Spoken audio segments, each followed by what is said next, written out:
Death comes for us all.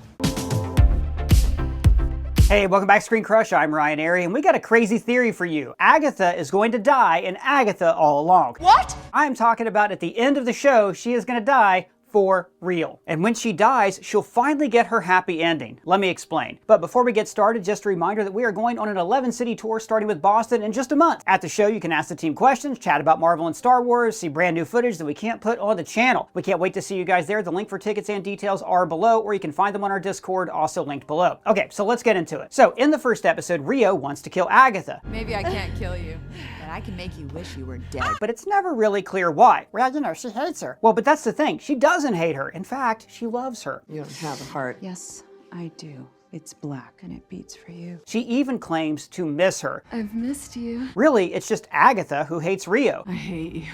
So if anything, we know why Agatha tries to kill Rio, but not why Rio tries to kill Agatha. Also, Rio acts like it's Agatha's speech that makes them stop fighting. Let me get my purple back and then come find me. But I don't think it was that. Instead, I think it was the fact that Agatha couldn't die. You can't kill me.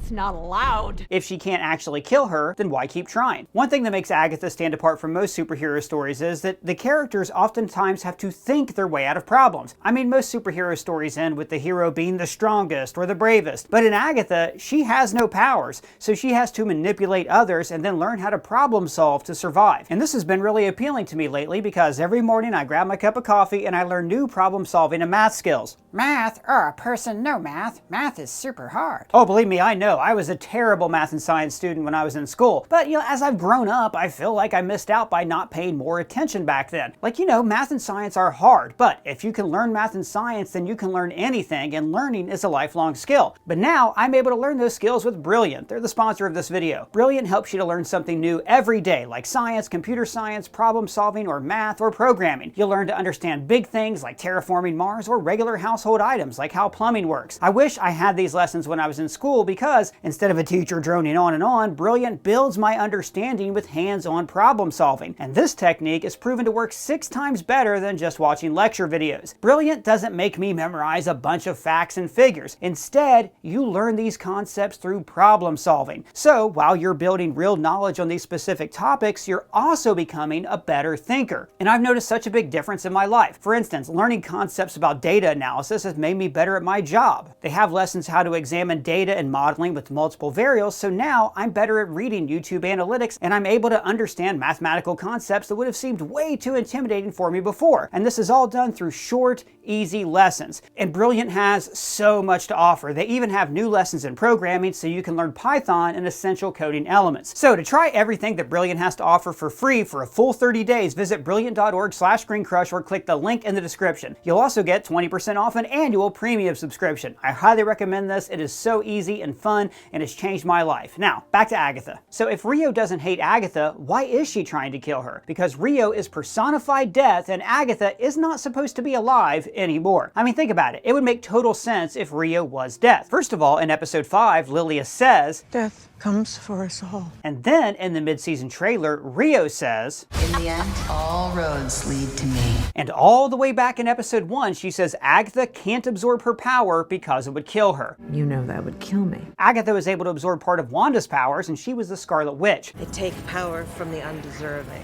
It's kind of my thing. So Rio would have to be an even bigger threat than Wanda. And what's a bigger threat than death? Also, think about her speech in episode 4. And I had to do something that I did not want to do, even though it was my job. If she's death, then it's literally her job to take people to the afterlife. It doesn't matter if she wants to do it or not, she just has to get it done. So that would explain why Rio tries to kill Agatha even though she loves her. It isn't personal, it's professional. And Rio says to Agatha, You hid behind all that dark magic? Agatha literally used the Darkhold to escape death and outlive her time. That's why Rio was able to find her as soon as Wanda's spell began to wane. Remember when Agatha said this in episode 6? Every witch with a beating heart can hear you now. See, Agatha's the same way. She's so powerful, she's like a blinking dot on the map. But then why hasn't she killed her on the Witch's Road? Because the road exists outside of space and time. Rio's job is to kill people in the main universe, not witches who go meandering into different dimensions. And remember how Agatha says this? Maybe the road is like Switzerland. That was partially because of their own personal rivalry, but also because Agatha knows that she can put down her job on the road. Since it is a different dimension, it is truly neutral territory. And let's be clear, Rio suggests suggested killing her in episode 5. I mean, or we could just slit her throat. Now, at the end of the day, Rio knows that Agatha's death is inevitable. Even if Agatha gets her power, she's still going to take her soul. That is laid out for us in the first episode. Don't you want me at my best? But I don't think that Rio will be the only thing that kills Agatha. I think that Wanda is going to have a huge influence too. So we've theorized before that Wanda is going to appear at the end of this show. First of all, it would just make total sense. It's kind of like a WandaVision sequel. But also, Elizabeth Olsen was a last-minute addition to the New York Comic-Con schedule, which is less than 2 weeks before the finale. I wouldn't be surprised if her appearance is foreshadowing her re-entry into the MCU. Also, and I have to give TikTok credit for this one, after Deborah Jo Rupp exited the show, there was a blank spot for her name in the credits. There appears to be another blank spot when they show Westview, which could absolutely be a placeholder for Elizabeth Olsen's credit. In the 2015 Scarlet Witch comic run, Wanda walked the Witch's Road, and some of that comic's been adapted in this show. So it would make complete sense for her to pop up. How would she get there? Well, my guess is that she was blasted onto the Witch's Road after Wundagore fell. Or maybe she was even dragged there by the goddess of witchcraft. In the Scarlet Witch 2015 run, magic itself is under attack by chaos. In the MCU, maybe the destruction of the Darkhold lets chaos run free, so the witchcraft goddess pulled Wanda into her realm. Another option is that she voluntarily walked the Witch's Road after she escaped Wundagore. Remember, we never saw the body. It was confirmed in the official MCU timeline book, but they wrote that in accordance to what everybody knew at that point. So it doesn't mean that they can't change the fact that she's dead. And by the way, guys, if you want to change your look, you should check out our merch store, ScreenCrushMerch.com. We have some great new designs like the Agatha It'll Be a Gas, the Westview Neighborhood Watch, Mephisto confirmed, Billy All Along, and Get On Losers, We're Flying the Cursed Road. Shopping our merch store is a great way to support our channel so we can keep making videos like this one. Links for all of those are below. Now, if Wanda got to the end of the road, there's only one thing she would ask for: to get her boys back. And maybe that's why Billy was reincarnated. It was the goddess of witchcraft's way of fulfilling her request. Now, I've said it before and I'll say it again. The way Billy and Tommy come back in the comics is super confusing. They already simplified it last episode. I don't think it's confusing to add in that Billy found a new body because the goddess of witchcraft willed it. And in the comics, Wanda doesn't recognize either of the twins right away because she had like mystical amnesia. And since Billy is traveling with Agatha, Wanda will probably just assume that he's some evil kid. Now, I'm pretty sure there's going to be some big showdown at the end. I mean, for one, this is a Marvel show. Almost every finale contains a massive fight. Secondly, in the trailer, we hear this. I want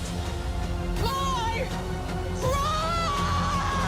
So that implies that something doesn't want to give her the prize. It could be the goddess of witchcraft, or it could be that Wanda is blocking her from the end of the road. Also, I think it's safe to assume that Agatha is going to get her Witch's Road prize one way or another. After all, this whole show has been about the journey. It would be super anticlimactic if she did all of this for nothing. So Agatha's gonna wish for her powers back, and then there's gonna be another WandaVision big brawl? Well, she keeps saying that she wants her powers back, but I'm not sure that's going to be the case by the end of the story. For one, she's grown increasingly fond of Billy, and part of the reason for that is that he reminds her of her own son, Nicholas Scratch. Now, we know for certain that Agatha doesn't fully know what happened to her son. Rio has to tell her, Agatha, that boy isn't yours.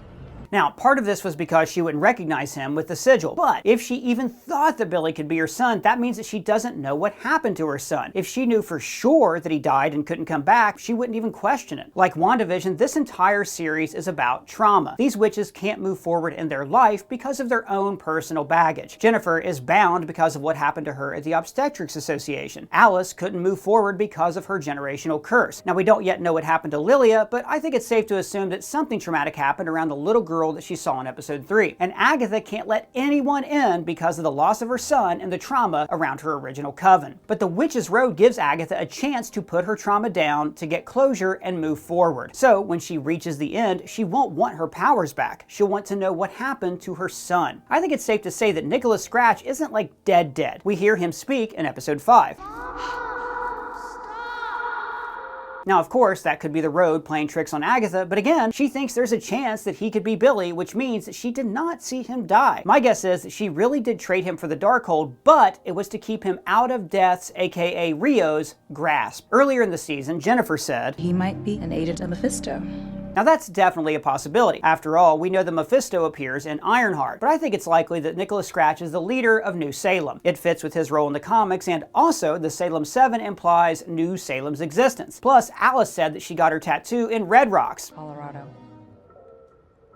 My mom was playing Red Rocks. Which I think is another sly reference. Even if her son hates her, even if he's sending the Salem 7 after her, I think Agatha will be content just to know that her son is safe. And if Agatha knows her son is safe, then she can forgive Rio. But if she doesn't get her power back, it means that she can't live. She no longer has dark magic to hide behind. Just like WandaVision, the show is constantly referencing other media, and I wouldn't be surprised if the ending was a reference to the fantastic Black Mirror episode San Junipero. Now, if you haven't seen San Junipero, I highly recommend it. It is an amazing episode. It features Gugu Mbatha-Raw and Mackenzie Davis. It is truly heartwarming. We're about to spoil everything, so if you want to watch it, you might want to skip ahead to the time code we've listed below. So, the premise of San Junipero is that there's a giant cloud server that the deceased can upload their consciousness to and then live in the decade of their choice. Elderly people can visit once a week to decide if they want to live there permanently. Two women, Yorkie and Kelly, meet in the 80s themed town. They develop feelings for each other and eventually meet in real life. Now, it turns out that Yorkie has lived as a paraplegic for around 60 years, ever since she came out to her parents and they chased her out of the house, resulting in a car crash. In the present day, Yorkie wants medical euthanasia so she can live in San Junipero permanently. But in order for the doctors to sign off, she has to marry someone first. Yorkie and Kelly marry, and then Kelly approves the euthanasia, promising to visit her every week until it's her time to pass on. At the end of the episode, they drive off into the sunset in San Junipero to spend their afterlife together. Now, clearly the episode was really popular with the Sapphic community. It's an episode most WLW have seen and can reference, so it would be the perfect reference to end the show with. Agatha, now having closure, will choose to walk off with Rio into the afterlife. In death, they will get their happy ending. When Wanda sees Agatha choose her own son over her power, it'll remind her of her meeting her variant at the end of Multiverse of Madness. No good go be loved. Now, we're still not sure if she'll recognize Billy. If she does, I think they'll play it like Natalia Maximoff in the comics. As soon as she recognizes him, she'll fade from the road. Either way, this sets the MCU up perfectly for the Young Avengers storyline, The Children's Crusade. Instead of Wiccan searching for Wanda because he can't control his power, they will search for each other because they remember that they are mother and son. And who knows, maybe this will be our first introduction to Doctor Doom. After all, in Children's Crusade, Wanda is engaged to him in Latveria. It would be an epic post-credit scene to see Wanda sitting in Latveria with Tony Stark's Doom. God, that would be amazing. But wait, if Agatha dies, does that mean we're never going to see her again? Well, that's the great thing. We could still see her as a ghost. In the comics, she spends a lot of time as a ghost. In fact, she is a ghost for the entire 2016 Scarlet Witch run. She literally follows Wanda on the Witch's Road in ghost form. So it would make total sense for her to die and continue to make appearances in the MCU. That's good. I didn't want to lose Catherine Hahn. Yeah, me neither, buddy. So that's our theory. Agatha will choose to die to get her happy ending